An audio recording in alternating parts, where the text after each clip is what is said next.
All or morning or afternoon, wherever you're tuning in from the world. My name is Adam Duval, the mental health warrior, and tonight we are back with Warriors of Attraction, and I've got a sensational guest. She is Dr. Beverley Marais, and I will be bringing on shortly. But for people that are thinking, what the hell are we up to? We've been busy behind the scenes with merchandise. We've got pens.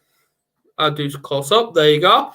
And we've also got mugs for anyone that actually wants to place an order, which we can get that delivered straight to your front door. That's not a problem in that. Please share this in awareness. And tonight we're going to be talking about, which we rarely talk about here, and that is eating disorders, the impact of it. So please share this in awareness and see if people resonate with this topic, because I've got a legend. We'll see you soon.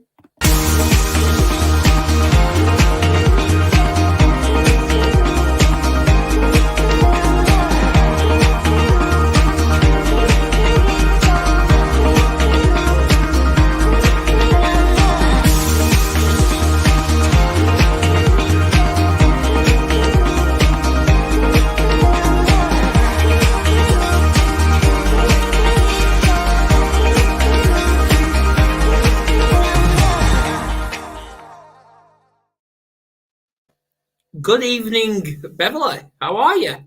Good evening, Adam. I'm really well, thank you. And yourself? Oh, I'm very good. It's grateful to be back, and welcome to the Mental Health Warriors for the first time. Thank you. I really love the work that you're doing, so I'm really pleased you invited me to be here. Oh, have you seen our shows? I've seen a few clips of them. So yeah. Oh yeah. We all have a laugh here, because that's what you have to do with mental health. You have to laugh with it. I love that. It's so important, really, because and it's so relatable as well. You have to have some sort of form of sense of humor, really, to get through things sometimes. Well, you'll be witnessing that tonight. Don't you worry about that. Right. Before we dive into the topic, chosen topic, shall I say, I think we should get to know who Dr. Beverley is. So give us a little bit of a background of who you are and how you got into this. Sure. So I'm originally from South Africa, and I did all of my undergraduate studies in South Africa. And when I moved to the UK, I did all of my postgraduate studies really in psychology. And I started working at the Maudsley mainly in addictions. Okay. And I used to work in inpatient and outpatient services in addictions, and part of a team of about 30 psychologists, I think. And then over time, I think some of those services weren't really funded so well. So the team then gradually dispersed. Mm-hmm. And then I started working in eating disorders, again, really at the Maudsley, and mainly in outpatient settings, working one-to-one with people, as well as managing or working with groups around, say, certain areas, and then helping sometimes in their daycare treatment program. And I really just found it quite fascinating. And I found quite a few parallels actually with my work with addictions and with eating disorders, so they went together really well. And then when I left the Maudsley, I then set up a private practice in Surrey, and then continued working in residential treatment programs part-time, as well as Surrey University, and helped set up or some sort of protocols for their eating disorder service. And then as a result of the pandemic, really, and the influx of referrals that happened following that, I then got a team of specialists together and set up the eating disorder psychologist, in order to look at treatment from a team perspective and holistic treatment. So we have therapists, psychologists, psychotherapists, dietitians, recovery coaches, and really it's an all online treatment, again, as a result of the pandemic, in order to give people choice, flexibility, and access to specialists wherever they are. So that's really part of where my journey sort of left me here. Wow. I need 10 seconds to process all that. All right. But obviously that leads me to the question, is a little bit off topic, but do you prefer the sun in South Africa, because I know how hot it gets there? Obviously I've never been, but I know it gets hot. Or the heat over here? Well, see, a bit of both. And I'm very sort of cold-blooded, so I'm always dressed very warmly. You're not cold-blooded. I am. I need heat and sun and warmth really around me. So I've got layers and layers on a lot of the time. See, I'm getting warm energy from you, by the way. Good. I'm radiating that. I don't believe it. Many are cold-blooded anyway, but that's just my perspective. Eating disorders. Now, I grew up knowing there was only 2 types of eating disorders, but there's actually more. Which were the 2 that you thought? I thought there was only bulimia and anorexia. And that's all I knew. But there's actually another one. Well, I mean, there's a few. So there's anorexia, there's bulimia, there's binge eating disorder. There's also eating disorders, unspecified feeding and eating disorders, which people don't neatly fit into any of these categories, but they have features of some of them. And so, in fact, quite a lot of people fall into that sort of unspecified version. Because the criteria often for anorexia or bulimia or binge eating can be quite strict. Yeah. Right. Well, obviously that's how I knew it during my course as well, that there is actually another one out there. And then we've also got Annette Chiappe. She's from America. And also Jessica Dugas saying, great to see you both this evening and hello. So please share this, guys, because interesting topic. It is. I can't wait for this. Right. For people that don't know, I think we should talk about each one and how it actually impacts not just our lives, but also our mental health. Now, I want to start with bulimia because I know I've had many episodes of, I'm not saying that I've got an eating disorder, but I've had many episodes where I just want to just binge eat just because of my anxiety. Yeah. Because I know there's a connection there, isn't there? Yes, and this is the thing, because emotional eating is sort of fairly natural. Emotional comfort eating is fairly natural. As human beings, we'd be doing this anyway in response to our environments, to feel good, in response to memories and stuff. It's only really a problem when it becomes the only strategy or the only way that people are coping really with emotions or life experiences. Yeah. So say with bulimia, some of the common features of bulimia are things like people would have binge episodes, but they'll also restrict. So they binge, restrict, or binge and compensate for whatever, compensate by restricting for whatever they've eaten or whatever they think they've eaten too much of. Yeah. And they might then also purge. They might also vomit as a way of compensating for what they've eaten. The problem with those sort of symptoms and those features is restriction, because with bulimia, it's the restriction that causes the binging. So, and then as a result of the binging, they're then trying to compensate or purge or over-exercise or restrict again. And that restriction then leads to another binge. So it's that cycle is going round and round. Okay. Yeah, because I've noticed that where on a few occasions when my mental health has dipped a bit, I either eat too much, but I don't vomit, or I eat too little, where I can eat like little bits, but they're thinking, right, I'm bored of that. Like, get bored of food. And I can do Yeah. that for about 2-3 days. Yeah, I think again, if when people are doing this intermittently, it's not necessarily even such a problem.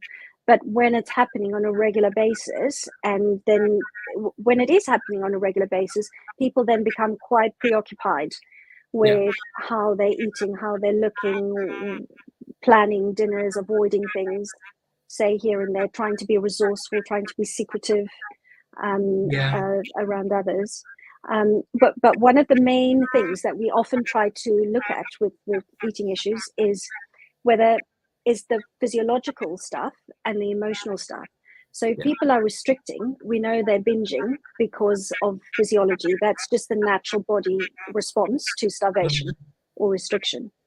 Yeah. But if people are eating enough and then they still binging, we can sort of imagine that that's more emotional.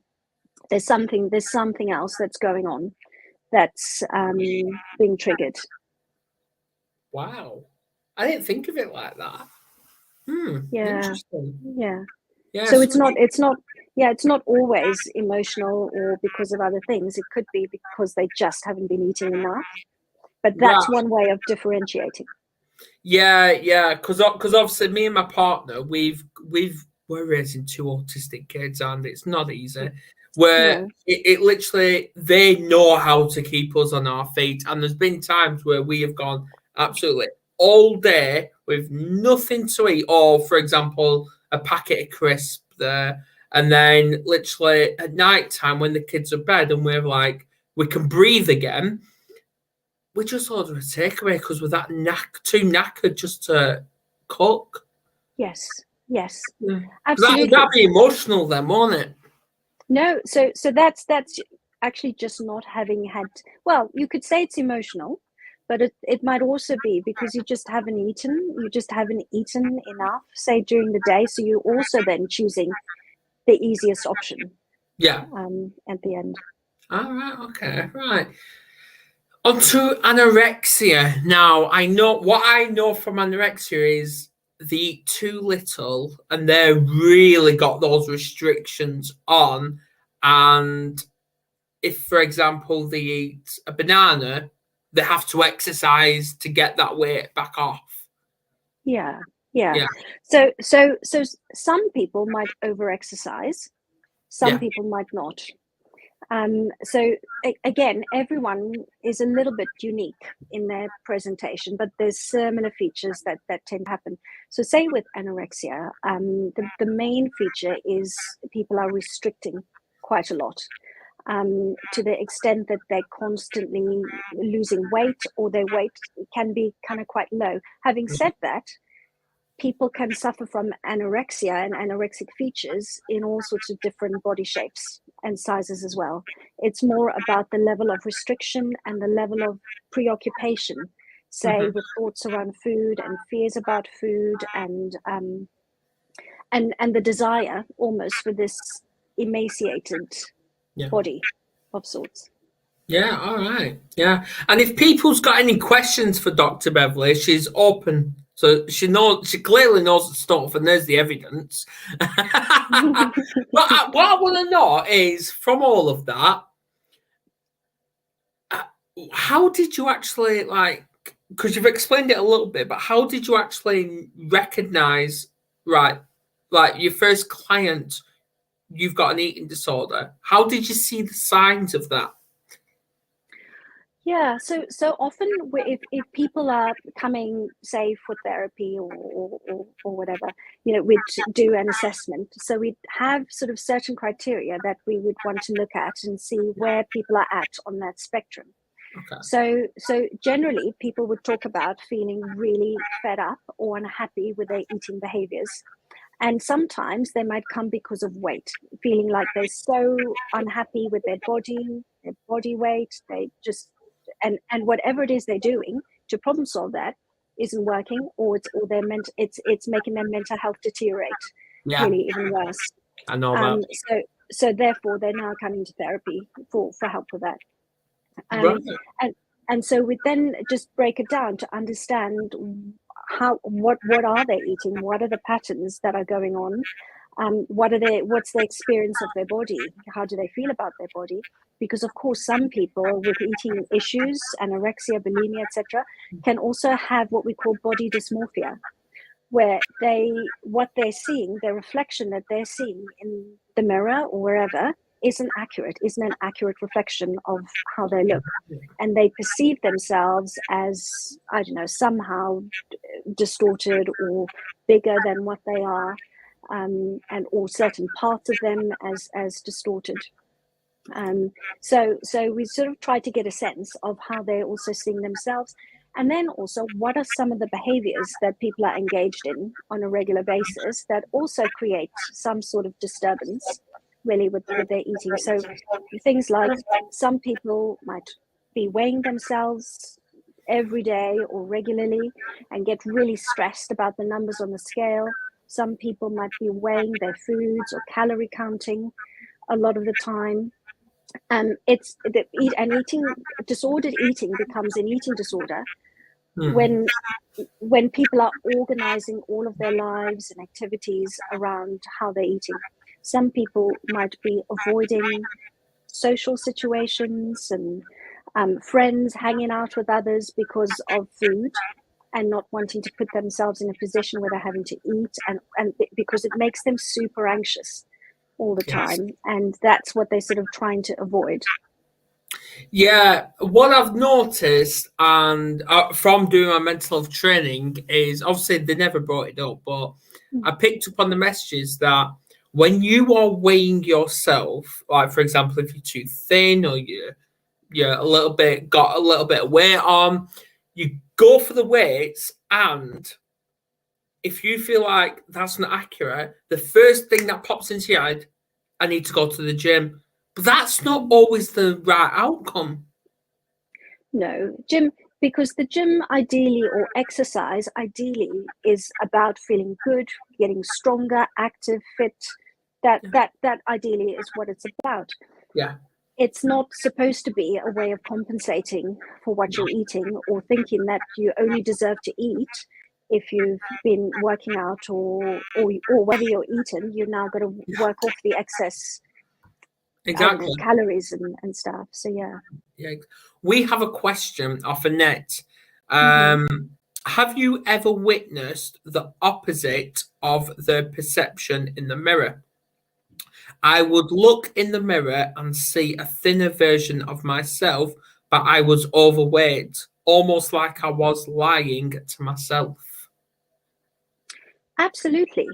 I think it's really tough, because sometimes, depending on how you're looking at yourself in the mirror, generally people tend to focus on certain bits or certain areas really of themselves, and that's often what creates a little bit of a distortion. It's like if you've got a spot in your face and you're looking in the mirror all the time at that spot. Every time you look at that spot, that's all you're seeing. So it really distorts your whole vision and your perception of yourself. So absolutely, people can see themselves as smaller, people can see themselves as larger. Yeah, what I because obviously I was bullied, and obviously I was saying this before we came on that I was bullied, and I used to get cold, fat, and everything like that, and it used to really get to me, to the point I actually was going to the gym once a week just to try and lose that. Obviously, I succeeded, but then I thought, right, I met my partner, and yeah, I admit I'm no Brad Pitt or Orlando Bloom or whoever women are attracted to these days, but but the thing is though, I got called it again, and I went, yeah, I am, but I'm proud of it. Because I changed my attitude, and that's how it all starts, with that attitude, doesn't it? It really does. And I don't know if you've heard of a movement called HAZE. It's called Health at Every Size. Yeah. Which is very much about acknowledging that we're in a world filled with different body shapes and sizes. So it's not using the word fat as derogatory. in any way or pathologizing people. So we sort of use terms like having a higher body weight, or people in sort of heavier bills, sort of thing. But absolutely, it's about people owning how they are and how they're looking, but accepting that as a good enough way, not in a pathologizing way. Yeah. So why do you think people do bully these people? People who have, I don't want to say health issues. I'm like, got these different sizes, because the one word that keeps coming to right around though is skeptical. Skeptical? Yeah, where they're judging people on the size of who they are. Oh gosh, I think it's so endemic in our society, though, Adam. I think it's sort of, it's political. It runs through really everything. This idea that there's certain, well, even in social media, there's certain body shapes and sizes that are deemed to be acceptable, ideal, perfect, and there's certain body shapes and sizes supposed to be that undesirable, really, of sorts. And then, unfortunately, children are like sponges, so they're going to absorb whatever talks or chats are happening really around them. And if parents or friends or family members are talking about bodies in a derogatory or negative way, that's how children learn that bodies aren't okay, or that certain bodies aren't okay. And for you at school, that would have been an experience where others are then telling you that your body isn't okay or acceptable, based on what they would have heard, you know? Exactly. See, you mentioned children's sponges, but in my views, we're all sponges at any age, because we're going off, is that hearsay where if someone, for example, is like 10 stone, approaches and they've got a friend who's, for example, 18 stone, that 10 stone person is going to be like, come on, let's go gym, let's lose some of that. And like, that's like an ego. It's an ego. Yeah. Which is why I think there's a lot of sort of advocacy groups and stuff out there, you know, as in what you're doing really as well, to highlight to people and educate people actually about bodies and the things that we say and how we communicate to others as well as children, really. Absolutely. I'm just trying to think, because this is just a very broad subject, is eating disorders, and how do I say it? I physically, I don't know what to move. How do we move forward from all this stigma surrounding this? I think that there are sort of ventures out there. And I think there's certain charities like Beat, for example, that's doing amazing work, really, in the field of highlighting awareness, really all the time, and really actively trying to reduce stigma. And I guess whenever we have referrals coming into our service, I'm so conscious of how we're introducing eating disorder and how we're talking about it, so that it's not something that people need to be so afraid of or scared of, and really sort of it's recognized that it's such a common feature really in our societies at the moment. But also there's a lot of different reasons why people develop eating disorders, so you can't sort of force someone to develop an eating disorder, but there's a lot of different things that would contribute to it.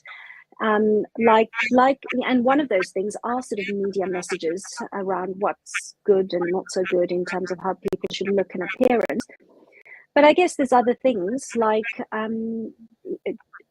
control, for example. And some people feel like if things go out of control in a lot of the areas of their lives, or things feel very uncertain for them, at least their bodies are one thing that they might be able to control, or foods one thing that they might be able to control. So it can also emerge as a way of sort of just trying to survive in some way, but then the eating disorder starts controlling them. Yeah, and it didn't help with all these lockdowns for the last couple of years, where shops were closed, some supermarkets were closed, and the only thing that was open was takeaways. Absolutely, absolutely. And not only that, was people were then even more sort of socially isolated Yes. as well. The And stress. yes, and as you mentioned about shops and stuff closed, there was that people being insecure about getting food and not knowing what was going to be in the supermarket the next day, and then the messages that was being given about exercise. So for a lot of people, that's then what they did. And for certain people that have certain perhaps more perfectionistic type of personalities, they can really rigidly stick to lots of rules and stuff. So exercise then becomes the one thing that they can do and that they can control if they can't control anything else. Exactly. And obviously, like I said earlier, people over exercised, and that caused problems in the long term. I think what we sort of found with referrals, particularly with young people, because their lives changed really dramatically with schools and everything shut, was they were exercising quite a lot and restricting their food quite a lot. And I think as lockdown eased, things might have improved a little bit. And then schools open again, and there was another major adjustment that people had to go through again, and then the restriction and the exercise then starts all over again. And then they, in that sort of vicious, what they're then learning is that this is how I cope with scary things and anxiety, and those are the people then ideally that get into treatment in order to reverse the impact. Absolutely. And obviously, with your clients, obviously, we've got different ages where, for example, a teenager, say if you did have a teenager approach you, they'll be feeling all that pressure from the likes of GCSEs, exams, probably online bullying, to like an elderly person who's like 60, 70, experiencing loneliness. Yeah, Absolutely. It's so varied, and at each sort of path in life, each sort of stage in our sort of life journey, there's different challenges that we're sort of having to face all the time, and we're constantly having to learn how to adjust and adapt, and that's how we then build in resilience. But with an eating disorder, it's almost like, oh, I want things to stay the same. As long as I do this, it's going to be okay. And that's where that people are then setting themselves up, really, because it's inevitable that change is going to happen. Yeah, can I ask, how old was the very youngest client you've ever had that approached you about this eating disorders? 11. Wow. I bet your heart melted when they opened up. Well, it's interesting because it's not often the child. Often the children are the last to know that they're ill. So parents have to get really good at spotting the signs, and have their sort of levels of awareness up, so that they begin to notice if their son or daughter is losing weight, or they're sort of being really scared about their bodies or food, or they're cutting out food groups, or they're sort of doing star jumps in their bedroom or whatever, so parents have to be a little bit more alert to all of this. And then the parents would be trying to have that conversation with a young person, and very often they might deny it and say they're fine, there's nothing wrong.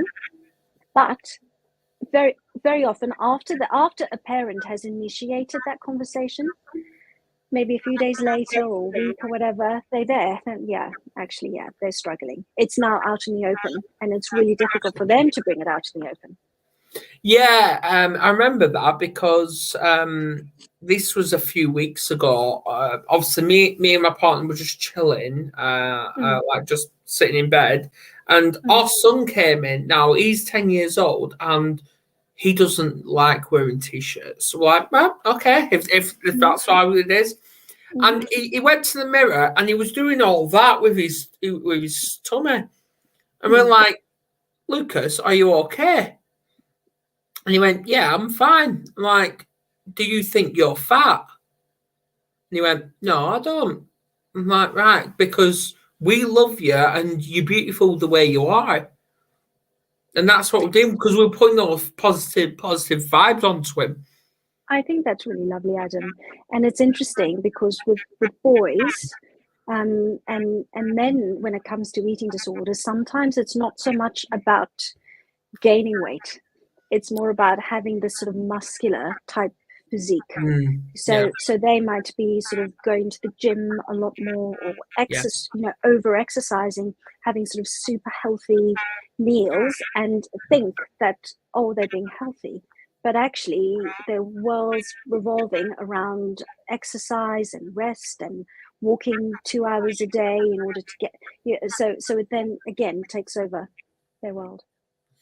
It is, and obviously when they're big and they've got 6 or 8 packs, whatever people saying, and they've got muscles which is like up to here, their ego comes out more and more and more.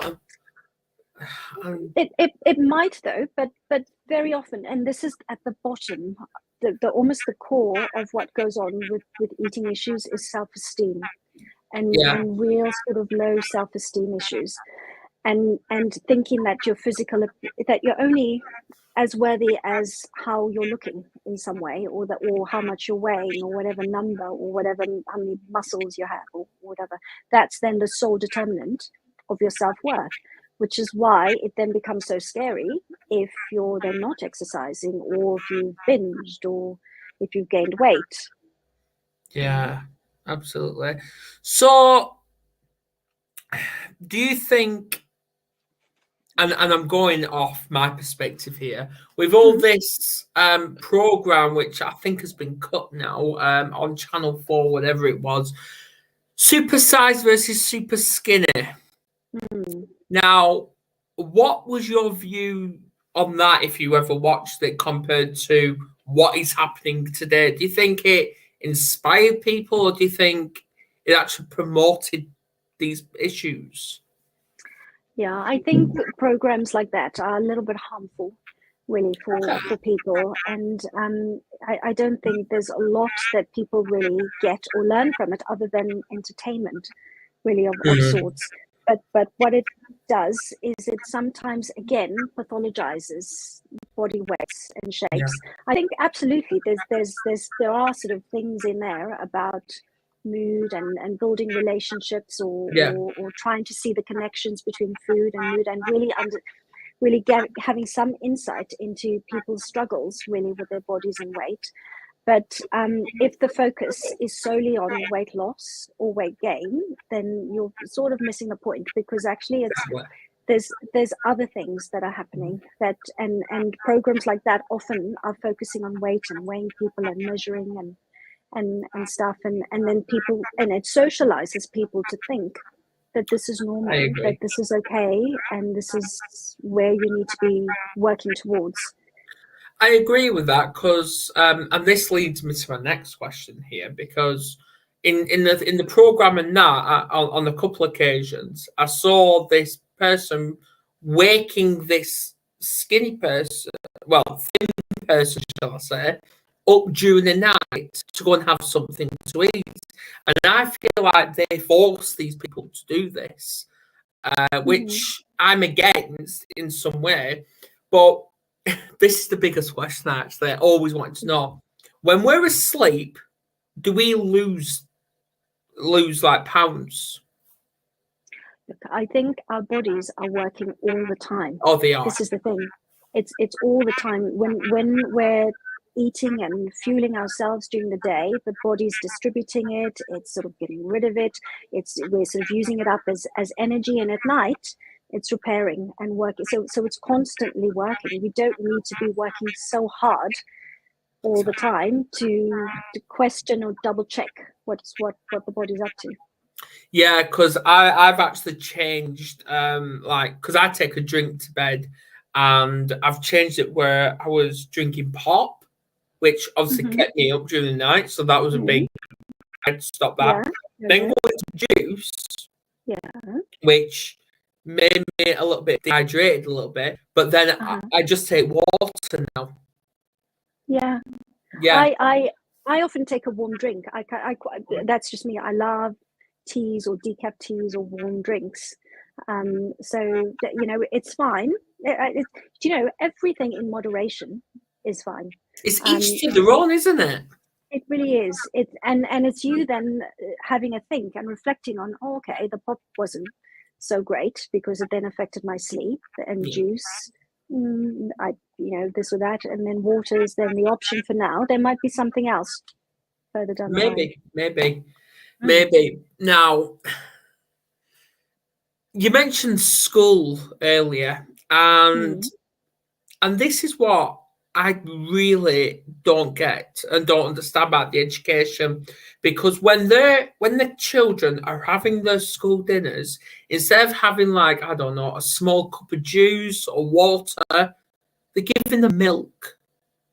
And I'm against that for one reason and one reason only, because when you're having that dinner and then you're having milk after, you're going to be dehydrated for that afternoon, because milk makes you dehydrate. I have to say, Adam, I don't really know what impact milk has and stuff, but if that's the case, then absolutely. I think as long as they have access to water and drinks to keep them hydrated, it might not necessarily be so much of a problem. I don't know. To be fair, I don't know why milk would be. I don't know why we offer. I don't know. Maybe it's more nourishing or seen as healthier and filling, perhaps, as well for people. I'm actually going to question that on Monday. Yeah, I'd be interested to know. So let me know what you find. I will. Yes. Yeah, I'm actually going to question that. I really don't know what to say anymore. I think we've covered an absolute lot with all this. And obviously we've got comments like from like where people can find you. Are you an author? Sorry, say again. Are you an author? I am. I've got it's called Beating Anorexia and Bulimia. Beating Anorexia and Bulimia. You can get that on Amazon, can't you? Yes, it's on Amazon. Yes.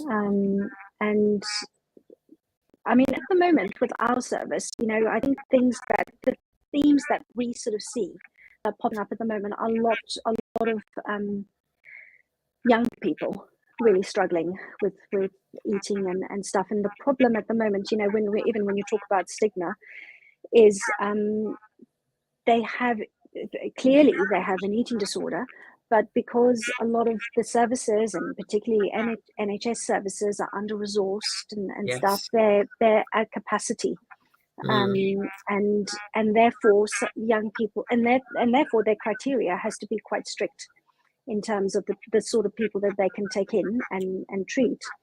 But then it means that a lot of young people, and I'm saying young people, it doesn't only have to be young, but a lot of people then aren't meeting the criteria for treatment. And it's really easy for them to become demoralized and to think that they're not ill, or that they're not worthy of treatment, or that they're not ill enough to be treated. And so sometimes people do get ill enough to meet that criteria to be treated. But it's a real concern, because then there's a big gap where some people are really struggling, and parents particularly. And I think this is what I was thinking about. We have a lot of parents calling us thinking, what do we do? Where do we go? How do we get support for our son or daughter if everywhere else is full, or there's a long waiting list and stuff? So in response to that, in our service, we're sort of, and it's not only in our service, there's a lot of other services that do this, but we're sort of trying to create coaching and support groups for parents to help them coach their sons or daughters or loved ones, and empower them a little bit more, really, with the skills and tools and strategies that's going to help support their recovery. Yeah, we've got a question. Do you have a link to his? I don't have a link to Haze, but actually, if you were to just Google Haze, it's called Health at Every Size.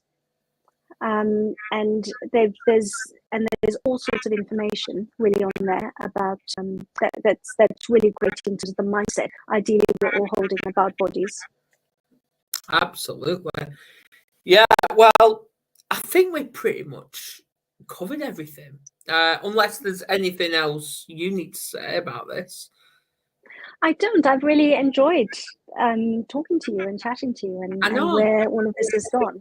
I know. Well, what I'll do is when I can get back to the comments, because we have actually had a few. Right, there's my cursor. Right, we can find you on Facebook at the eating disorder psychologist. We can get you. So obviously, everyone give that a follow. Also, we got YouTube, which is the same. Give that a subscribe as well, and also you're on Instagram as well, aren't you?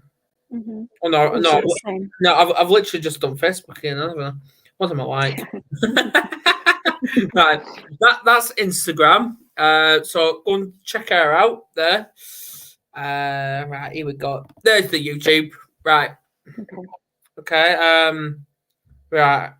Obviously, the comments are on YouTube and Facebook, so you can go and get that, and yeah, which will take you direct to her channel. Right, Beverley, thank you for being an amazing guest. Even I've learned something. Oh, well, thank you, Adam. I think it's been so lovely just chatting to you about all of this, and I'm so pleased to be a part of this and all of the work that you're doing. So thank you for having me. You're most welcome, and I hope you come back at some point again in the near future to discuss whatever more about this, and maybe even getting your story out there about how you grew up and maybe like that. Yeah, obviously we've got Annette saying thank you so much. Very close to her personal journey. Right, I'm gonna love you all and leave you. Please share this in awareness and give us a subscribe. We are at 500 subscribers on YouTube now, so yep. And that's it for the week. So we've ended this week now, Beverley. We've ended it. We will be back on Monday, but on Sunday, look out for the TV guide. So I will be publishing that. So we're back on a busy week. So there you go. Yeah. Anything else? Anything else, Beverley? Last no, that's it. No. I think just I guess the message really is that if anyone really does need support and help, there are so many resources really out there for people, and just don't suffer in silence at all, because there really is help. Brilliant. I love it. Right, I will see you all later. Bye for now. Bye.